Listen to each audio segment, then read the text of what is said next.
Is this thing on? Hi. Hello? Is this thing on? Hi, is this thing on? Is this thing on? Is this thing on? Hi, is this thing on? Are we open?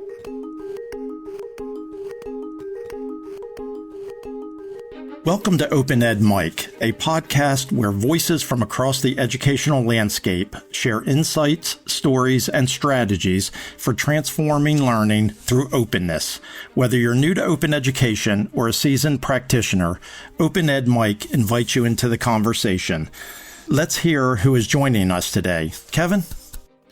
Hi, this is Kevin Corcoran from the University of Central Florida. Zach? Hi, everybody. This is Zach Kleba. I'm at Dominican University just outside of Chicago, Illinois. And I'm Mike Mills, recently retired after 35 years in higher education. And we are missing our colleague, Brittany Dudek. We wish her well and look forward to her joining in a future episode. Today's guest is Dr. Rajiv Jhangiani, one of the most influential voices in open education, inclusive pedagogy, and ethical educational technology. Rajiv is the Vice Provost, Teaching and Learning at Brock University in Ontario, Canada, where he also holds faculty appointments in educational studies and psychology and directs the Inclusive Education Research Lab. His scholarship focuses on open educational practices, student-centered pedagogies, inclusive teaching, and ethical approaches to educational technology. Many in the open education community know Rajiv as the architect of Canada's first zero textbook cost degree programs, and as a co-author of open psychology textbooks, and as a co-editor of major works including Open, the Philosophy and Practices That Are Revolutionizing Education and Science, and Open at the Margins, Critical Perspectives on Open Education. But Rajiv's work has never been only about textbooks. It has consistently ask deeper questions. Who gets to participate in knowledge creation? Whose knowledge is valued? How do we design learning environments that are more just, more inclusive, and more humane? And as new technologies reshape teaching and learning, how can open education help institutions choose futures rooted in care, agency, equity, and the public good?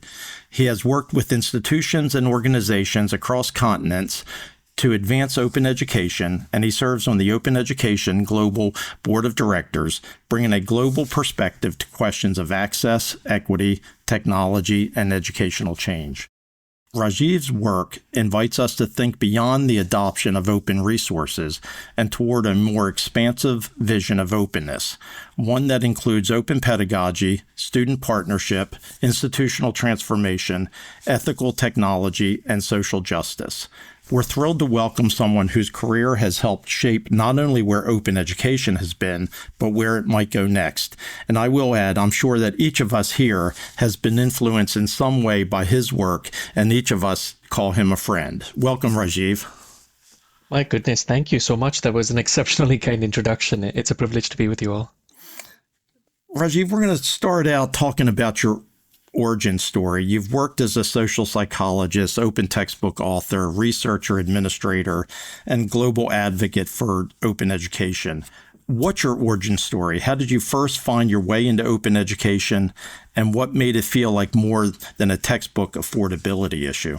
I love that question. And I suppose I think about an origin story in a couple of ways over here. One is, what you sort of realize almost retrospectively once you connect the dots, rather than where people think it began. And for me, I think I can point to two things. One is, I was a faculty member, sort of minding my own business, assigning commercial textbooks, teaching classes the way I was taught to teach, I suppose, or that had been modeled for me. And then, of course, thanks to some professional development activities at Thompson Rivers University, where I was working part-time as an open learning faculty member for distance learning students effectively. I learned about OER and it sort of blew my mind. So I saw that BC campus at the time, this was a long, long time ago, they were launching an open textbook project with the support of the province here in British Columbia. And they were looking for reviewers for open textbooks. So I put my hand up. I found one on their list that I was interested in looking at. I found another one that wasn't on their list. I asked if I could review that. Ended up adapting it and adopting it later that summer. And then I was off to the races, right? Adopting it, evaluating the impact on student outcomes, advocating, researching, all of that. But what I would like to share as well is looking back, I can see the natural connection in terms of why all of that resonated in that moment, right? Because like many people, I come from a lens where, when you experience, I suppose, a lack of privilege, it's easier to understand the absence of privilege.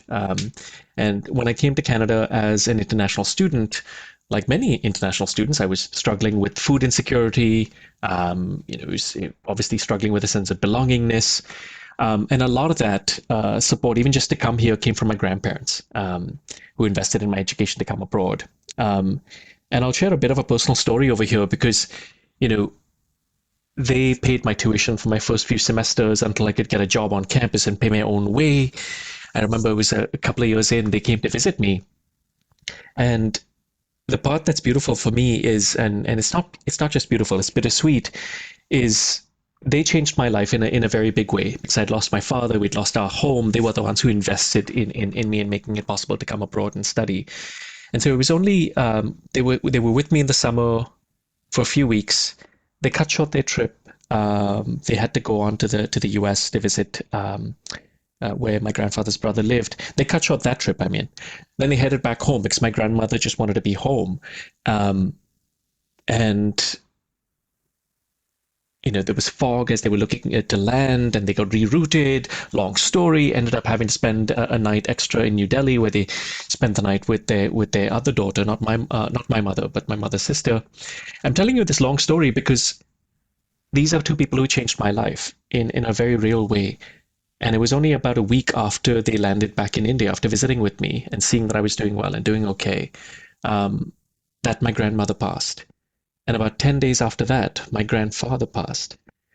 And this is why it's a bittersweet story for me, because these are people who changed my life. I think it's rare to get to spend time with people who do that just before they pass. But also because whenever I think about why did this matter to me? Why does this resonate so readily? And why has it been such a drive for me through my career? I think for me, it's because when people talk about higher education and how it's a vehicle for economic and social mobility, how it unlocks human potential, how education can be transformative, it's not theoretical for me. And so for me, this comes very much from lived experience. And so I take it personally, I suppose, in a very real way, right? When there's an adjunct, like I was at one point, cobbling together three jobs without benefits, trying to make a way. If there's an international student or another student struggling with food insecurity, or somebody feeling a sense or lack of belonging, for me, it's a very real connection. And so it's not academic, it's not career, it's not opportunity. This is personal for me. Well, it certainly shows the way that you've been ingrained into the open ed community and how you've become an international name in this field. You mentioned BC Campus, and my God, they have done some amazing work over the last 20 years, whether it was David Porter or Amanda Coolidge most recently, or Clint, or what have you. So just talking about those folks and how they've led.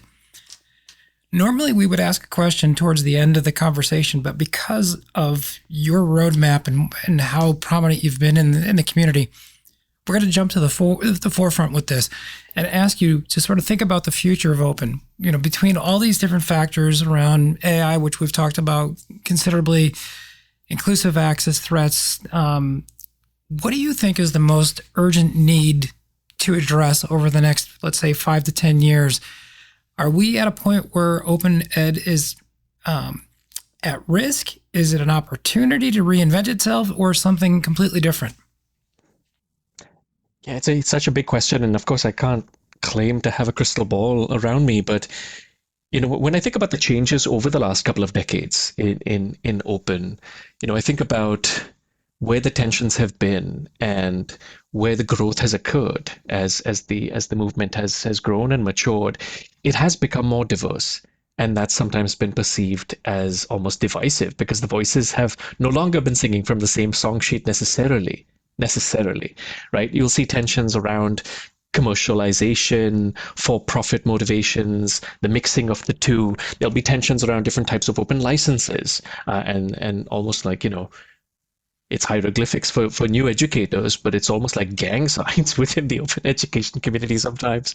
But the thing that I think is consistent are the values, right? So, and of course, people are going to be talking about Gen AI now, especially when you talk about a movement where attribution is a cornerstone of all of our open licenses, for example, right? And with a lot of Gen AI, part of that tension again is it's paving over the etymology of knowledge. It's obstructing attribution in many ways, among other problems, of course.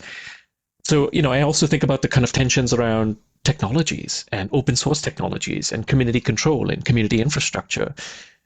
So I guess for me, the common thread is whenever there have been these tensions, I think it's looked like tensions at the surface, but at the deeper level, what's been consistent is the tensions are reflecting something that is feeling dissonant with the deeper values of openness. And so what I have faith in is that the values are what are going to persist over here.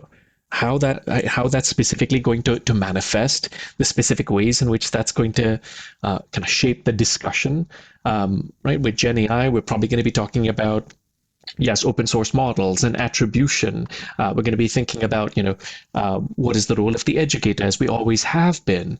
Not just, we talked about this 20 years ago in terms of the proliferation of information on the internet. But it's different even further with open. So, I think while there's so much possibility over here, we can think about hyper customization of OER, different clever ways in which adapters and funders can update and make things evergreen in many ways, identifying things, translating things.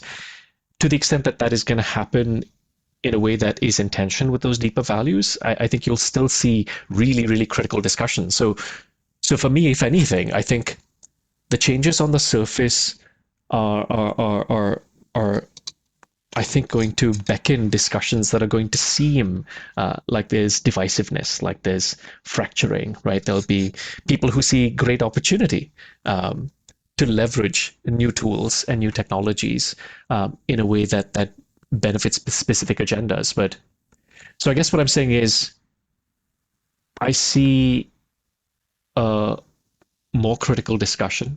I welcome that.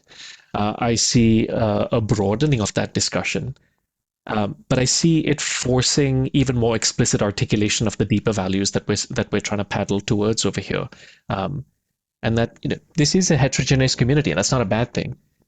But for me, I think it'll come back to how can we stay true to the values of open educators?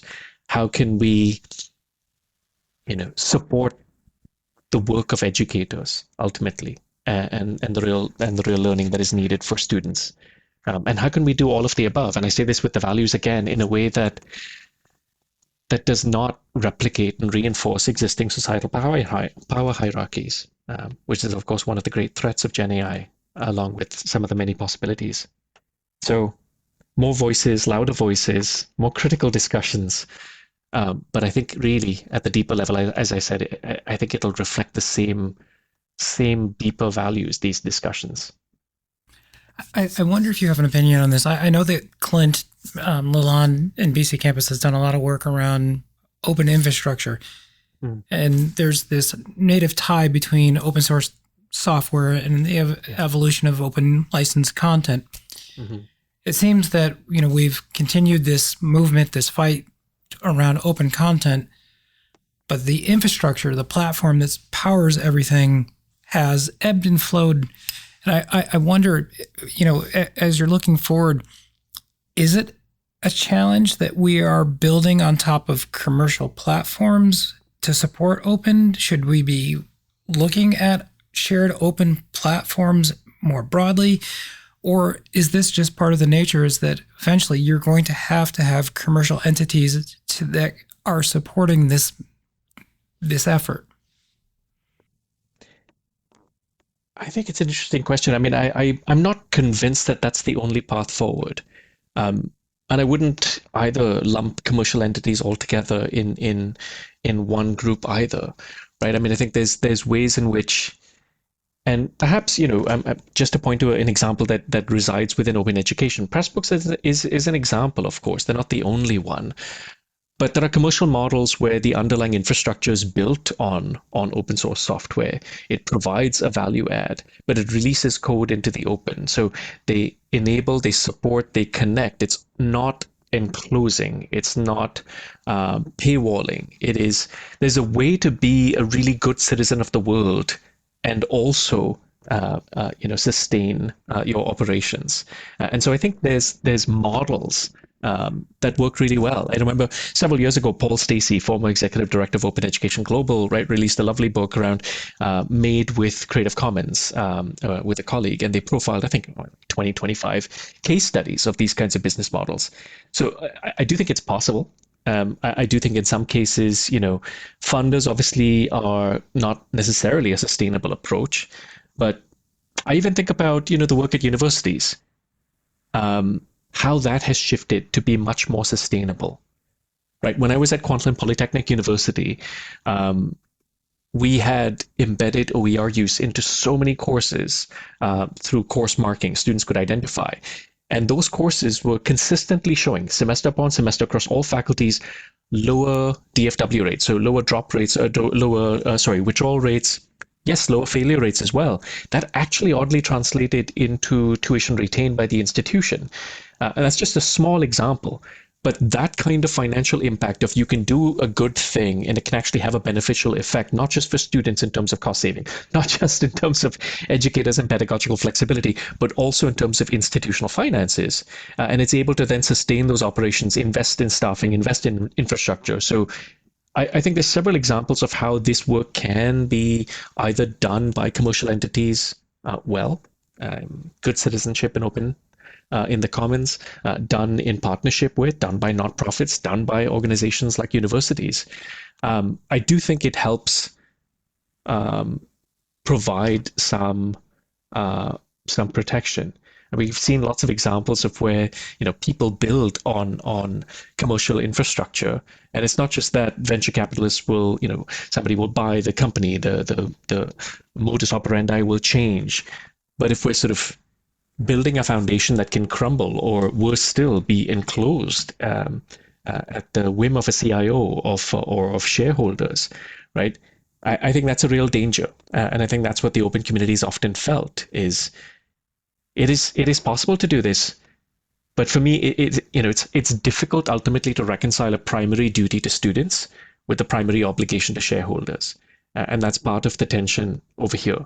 So I think there's a way to do it. There's people who've demonstrated how to do it, but yes, I would always look to open source approaches or community-owned approaches or publicly funded approaches. And that's why you talk about BC Campus. Clint and I have been we're working with the ministry over here. And even as Gen AI was becoming a really big thing, the attention was on developing an ethical framework for educational technologies that went to all of the universities in the province. Brock, we've just adopted one a year ago as well, an ethical framework for edtech. So I think, it's not just about Gen AI. It's not even just about platforms to publish OER in.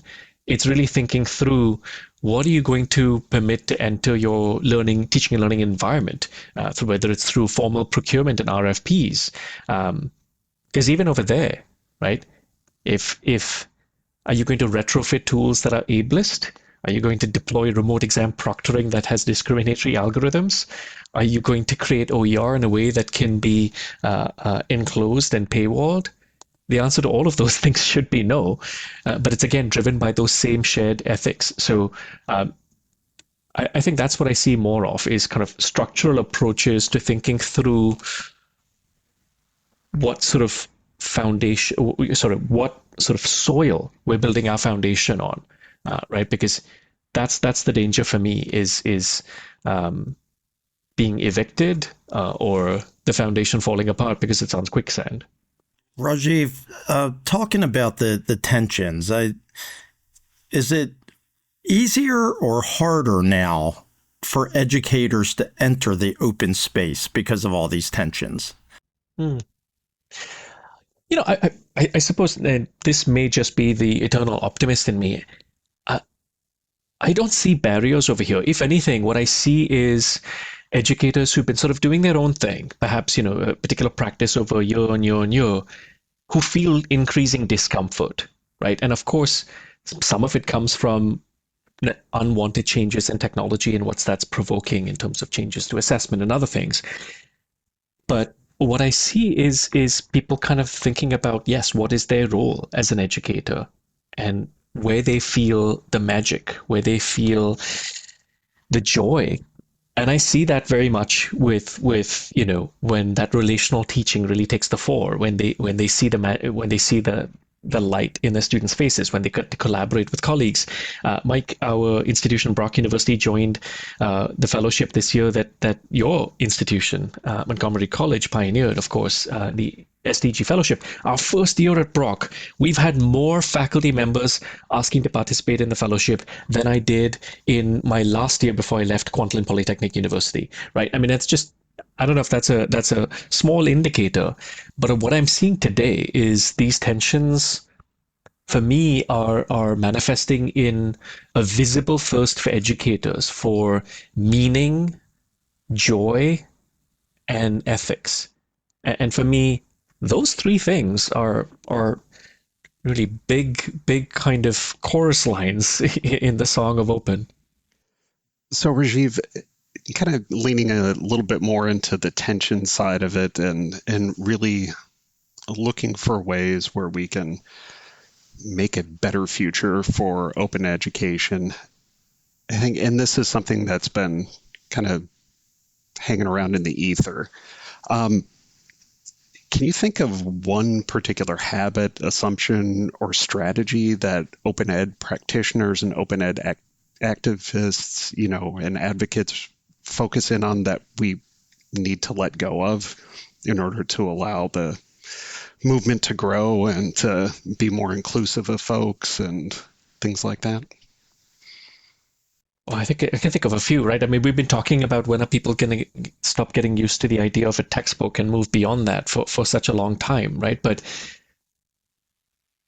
I would think mainly about the tension that people feel when it comes to control right now. And I will say, as someone who supports faculty members, I have endless empathy and care for educators who've been just facing one change after another. Particularly, you think about the pandemic and the fatigue and exhaustion that came from all of that, only then to be met with the tidal wave that was Gen AI and agentic AI now, and whatever else is coming down the pipe.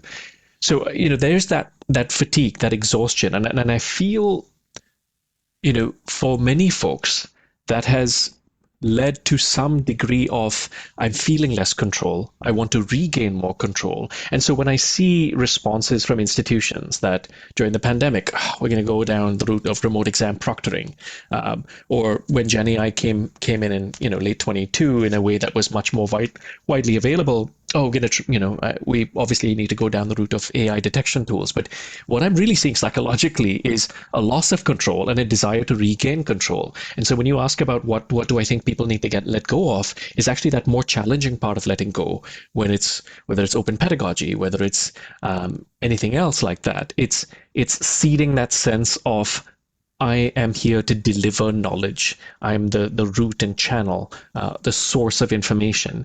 So I think letting go of that sense of that is a critical part of my role as an educator is exceptionally difficult to do. I'm not saying we need to let go of it entirely, because with Gen AI, with any kind of information proliferation, in fact, expertise becomes even more valuable because you need to know enough to know when the information is wrong. But there is a decentering of the role of the educator as an open educator. If you're collaborating with students, if you're shaping the learning journey, if you're, co-designing the learning experience, let alone thinking about open pedagogy in terms of assignments or anything else. So I think that's the piece for me, is there are really, really low threshold ways to embrace open. That's why I think people will keep joining. But just as you can use an open textbook, and you had, Dan Williamson on the podcast a few weeks ago, right? You can use, especially you think about a print copy of an OpenStax text, right? It looks and smells and probably tastes like a Pearson book, just without the bitter aftertaste. But you can use it in the same way as a Pearson book is the point, right? So that's, I think, the bigger lesson is you can embrace OER but not really change the underlying pedagogy. You can embrace open pedagogy, but you can actually do so in a way that's harmful. If you're not thinking about learner agency and other important critical aspects. So I think for me, it comes back to that sense of what is my role as an educator, and am I willing to disrupt that? Am I willing to step outside of that comfort zone? If I'm asking my students to do something that's uncomfortable and vulnerable for them, can I do this as well? And I think that's the more challenging aspect than technology or resources or texts. Rajiv, you've worked with educators and open education communities across the globe, across countries, across continents. What has the global open education movement taught you that North American institutions still need to learn? Gosh, that's an interesting question. And I think it's been so different in so many places. I think one of the reasons why I've loved attending global open education conferences in the first place is exactly this, is the conversation so different, right? You go to that OER conference that's often usually in the UK or sometimes in Ireland, by the Association of Learning Technologies. You'll see the discussions are way more infused with critical pedagogy over there than they would be necessarily in every other context. I think, in some places, the history and practice and the adoption lags behind North America. So there's an interesting kind of emerging conversation. In some cases, I think the conversation highlights just how privileged our discussions are sometimes as well, right? If you're talking about basic questions. One of my favorite conferences over the last year was the Pan Commonwealth Forum, which is hosted every few years by the Commonwealth of Learning. And, having interesting discussions with folks, particularly across the global south, around how they're dealing with serious access issues, not just not able to afford textbooks, but whether we're talking about, political challenges in some cases, whether we're talking about basic infrastructure like electricity, you see how they're creatively addressing those challenges. So I think for me, what I learn a lot about is sometimes the practices that are being pioneered in contexts that are really, really different that we could learn from and import, rather than sort of, assuming that, oh yeah, well, the gold standard is what's happening, somewhere in North America. And of course, here's how you can do it, folks. Here's how we can do course marking. Here's how you can publish open textbooks. Take a minute, take a step back, right? Because there's a lot to learn. So, shout out to places I would say like the Open University of Sri Lanka would be a great example. Colleagues like Shironika Karunanayake over there, colleagues like Glenda Cox and her team at the University of Cape Town. There's some really, really fabulous work happening in several places that I think we can all learn from. So I would encourage engagement with that global audience, right? Because if we're thinking about even something, if I think about an element of U.S. politics and history and culture, Chris Gilliard has written about digital redlining, for example. I think there's really interesting lessons from other parts of the world in terms of approaching challenges like that and historical harm like that. But yeah, I think you're right to ask the question. And that's one of the joys of this space as well, is this community is large and it is so much larger outside of the North American bubble. Have you seen any noticeable differences in the way that Canada approaches open versus the United States? And is there any words of wisdom? I think one of the main differences I see is most institutions in Canada are publicly funded. Right? There are, of course, private institutions, but they're in the minority, for example. And there is a lot more emphasis, and yes, we have universal healthcare and other things, but there is a sense of the importance of public funding, public investment, community infrastructure in a broader sense.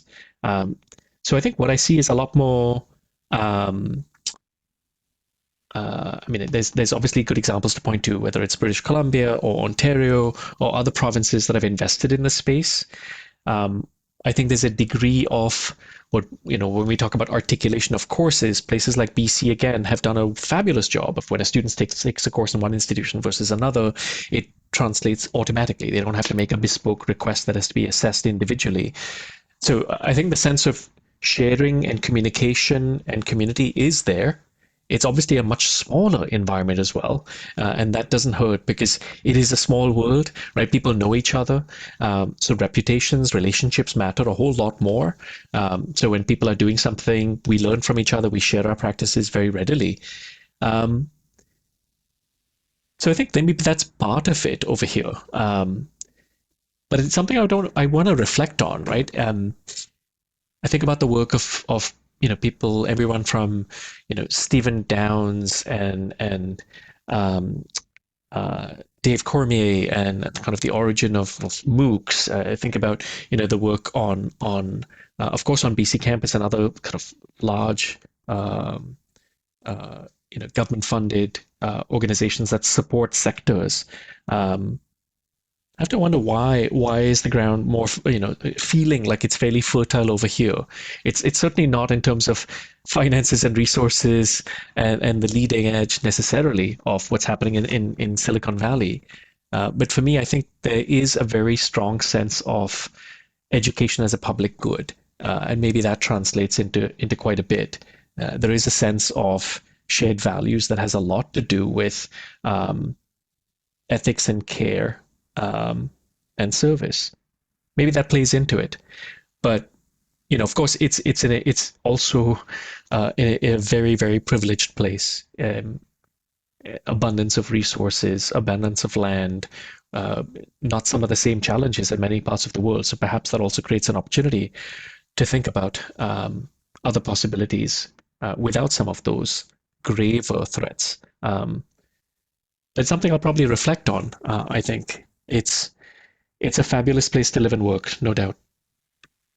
Well, taking a sort of a step back, at least what I'm hearing, there's the question that Mike had, and my follow-up is about broader perspectives and having more of a global view on this. But I see this tied to the work around open at the margins and making sure that a variety of voices are heard, that it's not just solely focused in one geographic area. But that's not even what the gist of that is.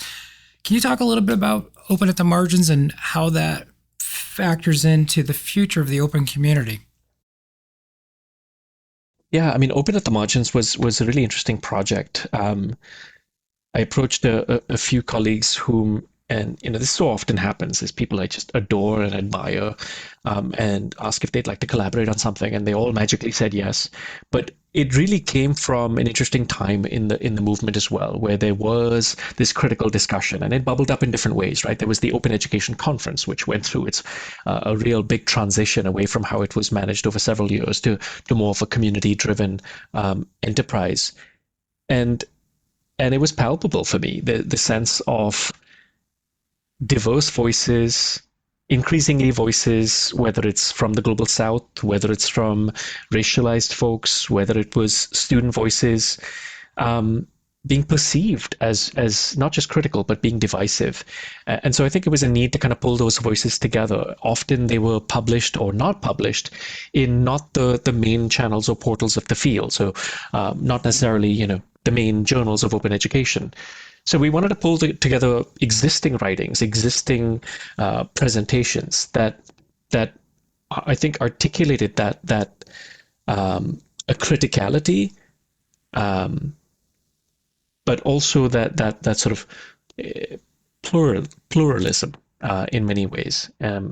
So it was definitely a labor of love. We approached people and said, hey, would you be interested in contributing this? We love this piece of yours. And people said yes. And it was intended at the time as being perhaps, volume 1. Perhaps we'll revisit this in a few years and look at volume 2. But I think one of the things I've enjoyed over the years, and you can see this from, who's being invited to keynote events, who is sure, podcasts as well, but whose voices are at the table, right? And I think we've gone from, there was a time when some tables did not feel like they were very inviting, and it felt like, okay, this is almost one of those Shirley Chisholm moments where, it's not, you sort of build your own table if you need to. But increasingly, I feel like, I think about the number of Indigenous scholars who've been keynoting open education events. I think about student panels have become almost a mainstay of the Open Education Conference now. Not almost, they have been, and many other regional events as well. So I think, with the help of groups, librarians are right up there in terms of the groups that have been pushing for this kind of change. I think there has been a power shift in how open educators are communicating, who's speaking, who's invited. And it's felt less compelling to me recently that, okay, we need a volume 2 of Open at the Margins, because those marginal voices are less marginal today. Not all of them, of course, but more people are listening to, deliberately inviting, and asking to hear those formerly marginalized voices. And so for me, that's one of those more welcome pieces. So that was a labor of love. I think it was very much at the time feeling like exclusion at a time that was increasingly dangerous. And today I would say, there's still a lot of that, right? We have to think critically about, and I'm sorry to say this, hosting a global open education conference, or one that claims to be global, in the United States, where it's not safe, it's not welcome for many folks around the world. What does that do? How do we support the US open education community at the same time that needs this more than ever, right? So that's just one example of the kind of critical discussion that I think we need. But I see that critical discussion happening more and more and more, right? We used to have to really push people to think about accessibility and think about the student voice. Don't have to do that so much anymore. Now we're pushing in other directions. So yeah, I welcome, thoughts about if there's another round over here. But I think for us, we saw a real need to put it together. Because we could see, and not everybody knew, and people coming into the movement wouldn't know that, there was this one blog on Chris Gillard's website, and Mahabali wrote this other piece over here, and Audrey Waters wrote this fabulous article in this other place. And really, if you want to approach this work as a critical open educator, your hope would be this would be a great starter pack, because now you're not just thinking, rah, rah, rah, OER. No, you need to do this work critically, or you're going to do some harm. So that was the purpose of that in many ways. But I see so much infusion of that criticality. I think about the Open Education Network, even before it was, led by my, dear, dear friend and absolute superhero, Robin DeRosa. They were really, really doing fabulous work critically. So, I think organizing has become and infused that criticality, which is lovely. Maybe the silver lining with the OE Global being in the States is that finally North American, or at least the United States attendees, will get exposed to international voices and thoughts. Yeah, of course, I think, it's good to see that even the Open Education Conference itself has become more and more international over the years and years. And yes, OE Global will be at MIT, which is a fabulous thing to celebrate, right? For folks who are unaware, the launch of MIT OpenCourseWare was one of those major events in the early history of the early history of the modern history of open education. But it will be a hybrid conference as well, so it will allow for a lot of engagement. But yes, that certainly should be on people's list. The OER conference, as I said, in the UK is another one. The Pan Commonwealth Forum is another one. But places like Australia have been organizing beautifully as well. There's growing communities around the world. But I think yes, there's so many educators in the US as well who feel a public betrayal of the values that they bring to work every day. And I think they need this event too. So kind of switching back to, you had mentioned Robin DeRosa and your work together with her and, things around student panels and bringing in the student voice. So you co-founded the Open Pedagogy Notebook with Robin. And we're just really curious, what have you learned from seeing educators share open pedagogical practices across different contexts, disciplines, and institutions? Gosh, yeah, you make me smile every time you say her name because she's just, so close to my heart, that woman. For those who are listening on the podcast, over my right shoulder, the team can see a wooden carved block. That's a 3D carving that says CCBY, and that was carved by Robin's partner. So shout out to Phil. I mean, I think with the Open Pedagogy Notebook, and again, that's one of those things where, yes, we did that, and it felt like it was a useful thing at the time to create not just a place where people could browse through examples of open pedagogy in practice for inspiration at the assignment level, at the course level, but also share, right? It was an open invitation to share. I think part of it is what you see when you have conversations with people about open pedagogy. One is, and especially back then, the term open pedagogy may have been foreign to them, but they may have been practicing open pedagogy in many ways without the language, right? But it's also a sense of, really, my thing is worth sharing? You think anybody's interested in this? So that's always fun. And it's sort of like when you publish OER, you think, okay, I can put this here. And that's one thing, and you kind of forget about it. But when you get those emails from, I still get these emails monthly. Hey, Dr. Jhangiani, I'm so and so. I'm a student in this university in Turkey, and we're using your textbook. And thank you so much for. I'm just like, oh my god. And so, I think part of that joy is there is value, there is meaning, and you can never see the downstream impact of this work of practicing in the open, right? And building on each other's work. Is exciting.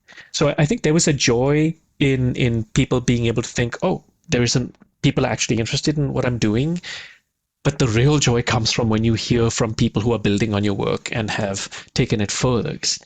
It's incredible, that your idea led to something much bigger and much better. It's like, I keep saying, it's like the gift that gets re-gifted more and more and more over time, but each time it's re-gifted, it gets more dear in some magical way. So I think it allows you to feel like part of a much bigger thing, and you're able to see it in a little way, right? There was that old thing about it's never the same river because the water's always flowing.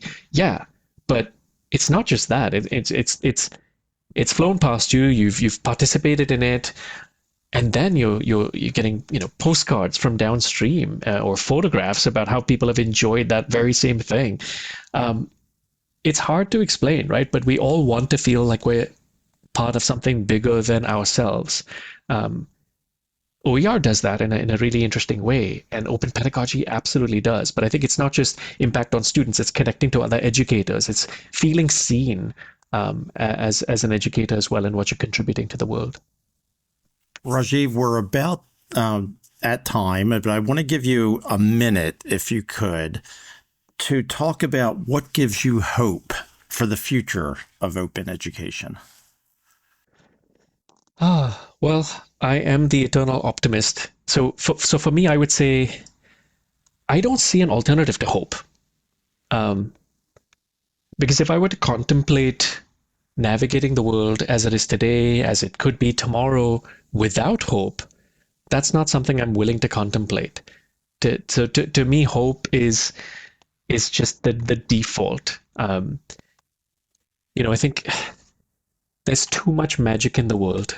I see this all over, right? I see this in students. I see it in, shout out to Oya Pakal, a graduate student I've been working with for several years, who keeps going from strength to strength and contributes in ways that I'm excited to see what she does next. She's going to set this world on fire in open education. So yes, I see it in students. I see it in the joy that educators rediscover when they've been teaching for 25 years and they stumble upon open pedagogy and they reacquaint themselves with the values that brought them into this work. And, after feeling jaded and exhausted and fatigued. So I see far too much magic to live without hope. But as I said, more to the point, contemplating life without hope for me is not something I'm willing to do. So there's no other option for me. Well, I think you've given us all hope with your answers today. Thank you. Thanks, my friend. This has been so much fun. I wish we could talk for much longer. Well, this really has been such a wonderful conversation, Rajiv. And I mean, I'm sure people are going to get a lot out of it, and we really do appreciate you taking the time. So I do have to apologize that now we have to end on our really terrible joke, which is a regular tradition for our podcast. And this joke is always generated by AI. So here's the joke. Why did the open educator bring a ladder to class? Because they wanted to help students reach the highest level of blooms without putting it behind a paywall. Zach. Zach. Zach. Oh, my goodness, my goodness. What do they say? Maslow before blooms, right? But the good thing is, if you're doing it as an open educator, you are addressing Maslow. And with that, the mic is closed.